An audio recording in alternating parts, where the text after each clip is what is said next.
Hey, good afternoon, good morning, wherever in the world you are, all my beautiful friends and subscribers and families. I hope you all are well and having a great start to the week. Today, the topic is on pride that comes before the fall. A word of caution: pride comes before the fall. This verse is taken from Proverbs 16, verse 18. It highlights that being overly proud can lead to problems and even failure. This verse emphasizes the importance of staying humble when pride takes over. It can lead us to make poor choices and face negative consequences. But how does this happen? And what is this fall that you are talking about, Shirley? And how can we avoid it? Pride is inherently competitive. For example, it's our will against God's will. When our pride is directed towards God, it represents an attitude of my will, not thine will be done.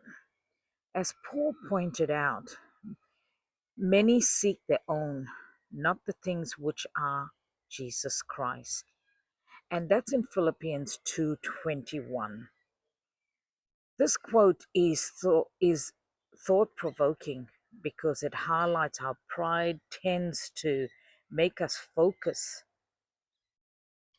solely on ourselves rather than the Lord's will. And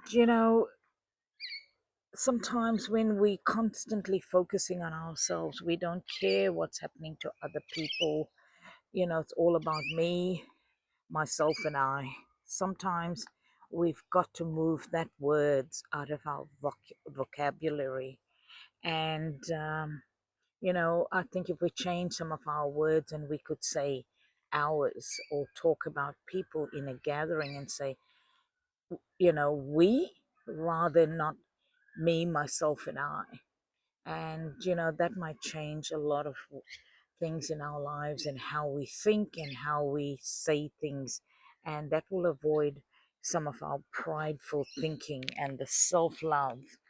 There's nothing wrong about loving self, but let's do it in a way that we still give other people the time of the day. And, we need to reflect. As I mentioned, this quote is very thought provoking because it highlights how pride tends to make us focus solely on ourselves rather than the Lord's will. Since reading this verse, I've been reflecting on my daily interactions with my husband, with my family, and with people around me. And I've been consciously trying to avoid becoming competitive over trivial matters and have tried to recognize when my thoughts and actions stray from seeking the Lord's will. I hope to keep progressing in this area, steering clear of any temptations to be prideful. The Bible mentions pride 58 times. This number may differ slightly between translations. St. Augustine, a prominent church father from the medieval period, noted that the original sin of Adam and Eve stemmed from this very flaw, stating, what is more, the root of their bad decisions was nothing else other than pride. Pride is the beginning of all sin. Given this understanding, it's clear why pride is listed among the 7 deadly sins. Our pride can be harmful because it tricks us into thinking it isn't harmful to us. Even though pride is often seen as a deadly sin, it can also be seen as positive and empowering. When we say we are proud of someone, we celebrate their achievements and recognize their hard work. There's nothing wrong with feeling proud of doing things well. God gives us talents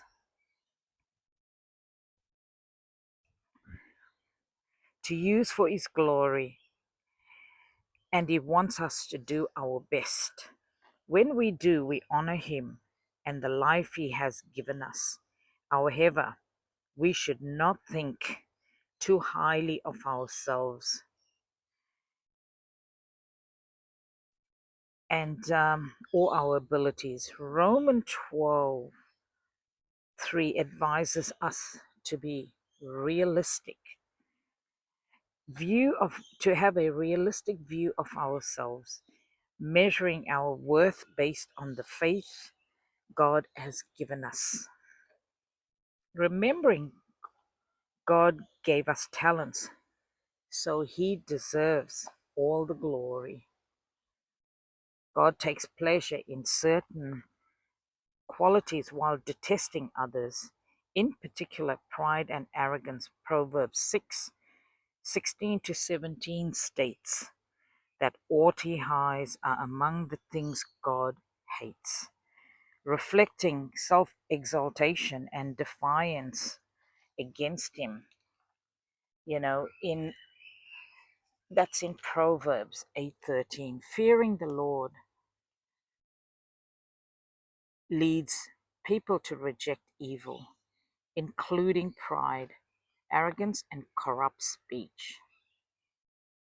This highlights that God, while loving strongly, opposes many wrong things that we say and do, urging us to reflect and reject these attitudes in ourselves. Isaiah 2:11 warns us that the proud look of a man will be abased, indicating that pride ultimately leads to humility before God.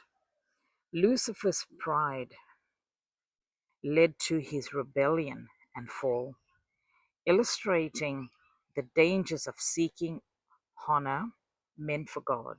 This connection between pride and Satan underscores that arrogance cannot withstand God's judgment.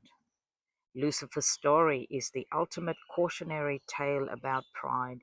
You'll find more juicy details in Isaiah 14, verses 12 to 15, and Ezekiel 28, verses 13 to 17. In the New Testament, Peter struggles with pride. It's evident when he tries to correct Jesus in Matthew 16:22. Peter, confident in his opinions, can't accept Jesus' prediction of his death and resurrection and insists that Jesus shouldn't go through with it. Jesus rebukes him as a stumbling block. Later, Jesus warns Peter that he will be sifted like wheat. And that's part of God's plan to teach him humility. Despite loving Jesus, Peter is unaware of his self-consciousness or self-centeredness, a common struggle that we all as human beings face. Jesus sees potential in Peter and recognizes that he needs refining. Like a diamond, after enduring challenges, Peter learns humility and embraces Jesus' teachings. This story shows that God has a purpose for each of us, and He will help us confront our negative attitudes and character flaws along the way, just as He did with Peter. God is ready to guide us so we can fully embrace the great plans He has for our lives. Proverbs 4:23, above all else, guard your heart. Everything you do flows from it. That's a powerful verse. Mark 7:20-23, Jesus said, our actions come from our hearts. So a proud heart influences what we do. Words like proud, haughty, and scoffer describe those who show arrogant pride. This behavior is disrespectful and can be aggressive towards others. A proud person often diminishes those around them, leading to social failure.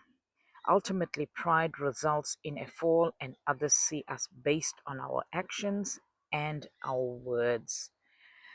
You know, we can add on to, the personal revelation on pride that can also stop a person from confessing that God plays a big part in their life.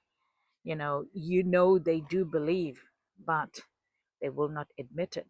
And when they don't, that just, shows up that it is pride that's holding them back, because the devil will hold pride over us, and we will not sometimes admit how we feel about God, because pride will stop us from that. And I know of people, I know they love God, I know they believe, but it's a matter of time when God's going to come through for them, which he possibly has, but they will not admit that it is pride that's holding them back from what they are thinking and what they are doing. So it's important to know that we've got to be mindful on, the devil's tactics. And he could use pride as one of the main areas in our lives, and we will be defeated because, um, as we know, pride is what brought him down. And he wanted to take ownership, wouldn't give God the glory, and he wanted to rule and reign. And, that was Lucifer. And he lost all connection with God, and he's now roaming around like a lion seeking whom he can devour. And, the way we speak and act has a big impact on those people around us. People often label us based on how we behave.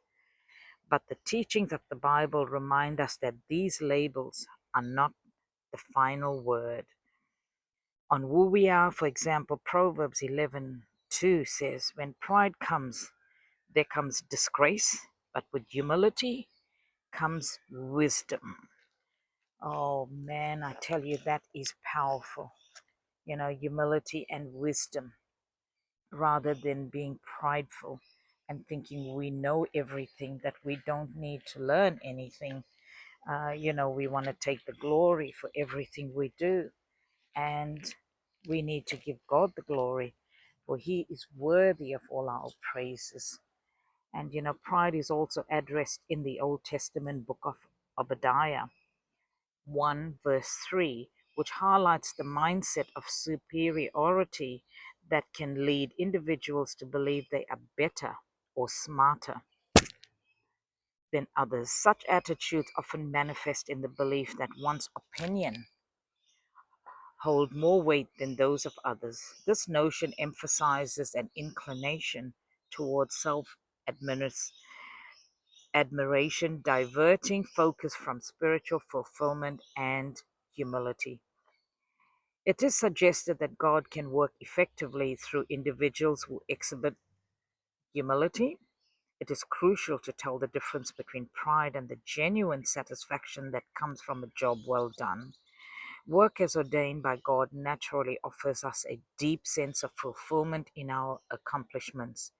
And, I can vouch for that, because as I do these podcasts with God downloading, these words to me, that I, then share it with each and every one of you. And, I believe it's a job being done that God has ordained me to do. And I naturally have a deep sense of fulfillment from what I do. And I pray it is a blessing to each and every one of you. If it's making a difference to one person, that's great. If it makes a difference to 100, 1,000, whatever, that's even better. But God is good, and all in due season. I believe God's going to enlarge in this territory for experiencing God's love, beauty for ashes, like he did for Jabez. He's going to do it for this program and this channel. I pray that you all will continue praying for this channel, that it will grow and have a deep impact in people's lives. You know, work as ordained by God naturally offers us a deep sense of fulfillment. in our accomplishment, and it definitely does that for me. This satisfaction fundamentally differs from pride, a self exalting tendency we all experience. While satisfaction can sometimes fuel pride, it is also shaped by various influences, including challenging experiences. The saying pride comes before the fall holds significant truth, and it is reinforced by the wisdom found in Proverbs. I pray that you will take time to read the book of Proverbs. It's a book full of wisdom, and there's 31 chapters in the book of Proverbs.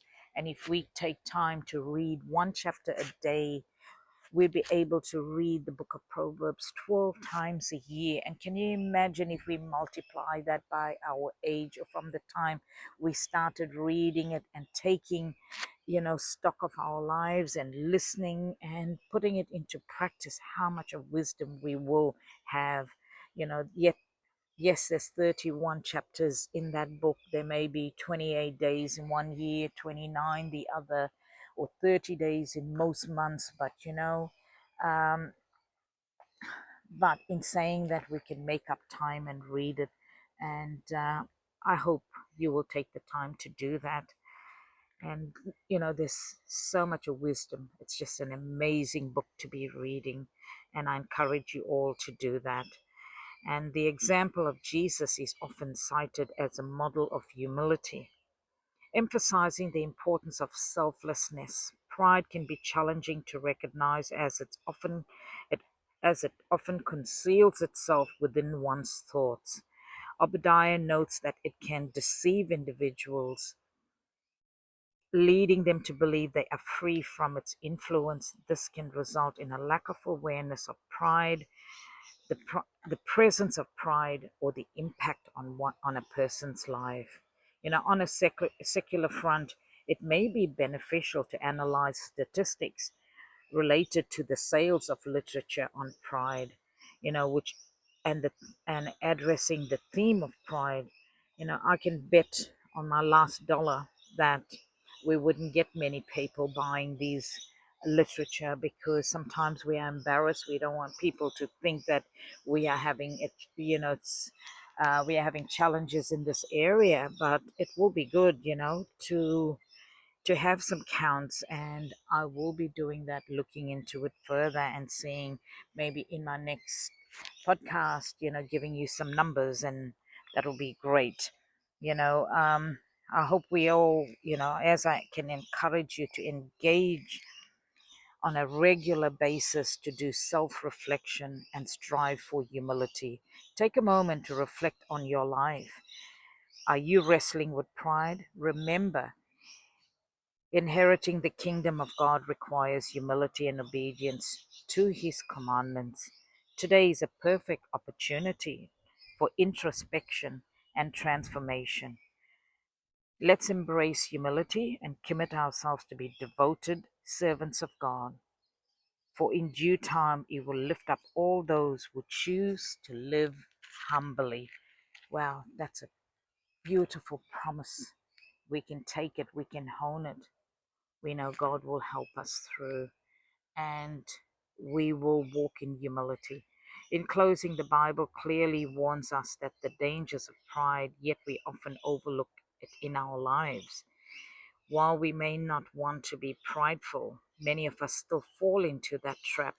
It's easy to spot pride in others, but recognizing it within ourselves can be a real challenge. So, how do we genuinely humble ourselves before the Lord? Here are a few ideas to consider. First, humility flourishes through confession. Unfortunately, the practice of confession has diminished over time. We often resort to vague prayers like "forgive us for our many sins," rather than engaging in deeper pleas that found in Psalms 139:23 to 24, saying, "Search me, O Lord, and know my heart. Test me and know my thoughts." When was the last time you earnestly practice confession, reflecting on Romans 1:28 to 32 or Galatians 5:19 to 21 can help us uncover hidden sins in our hearts. Engaging in true confession can cultivate a spirit of humility within us. Oh my God, there is a minefield of verses in the Bible relating to the issue of pride. The antidote for pride is humility, meekness, submissiveness. It is the broken heart and contrite spirit. We can either choose to be humble or we can be compelled to be humble. St. Augustine said in one of his letters, the way to Christ is first through humility, second through humility, third through humility. He also said it was pride that changed angels into devils. It is humility that makes men into angels. I pray this message has been a blessing to each and every one of you. And I will end with the prayer from Psalms 139. And it says, Lord, you have probed us. You know us. You know when we sit and when we stand. You understand our thoughts from afar. You sift through our travels and our rest. With all our ways, you are familiar. Even before a word is on our tongue. Lord, you know it all. Behind and before, you encircle us and rest your hand upon us. Such knowledge is too wonderful for us, far too lofty for us to reach. Where can we go from your spirit, from your presence? Where can we flee? If we ascend into the heavens, you are there. If we lie down in Sheol, there you are. And I pray that you will take time to read Psalms 139 and personalize it using I or me throughout that prayer, and let it be your prayer, your call, your cry to God, to Jesus, that's going to help you.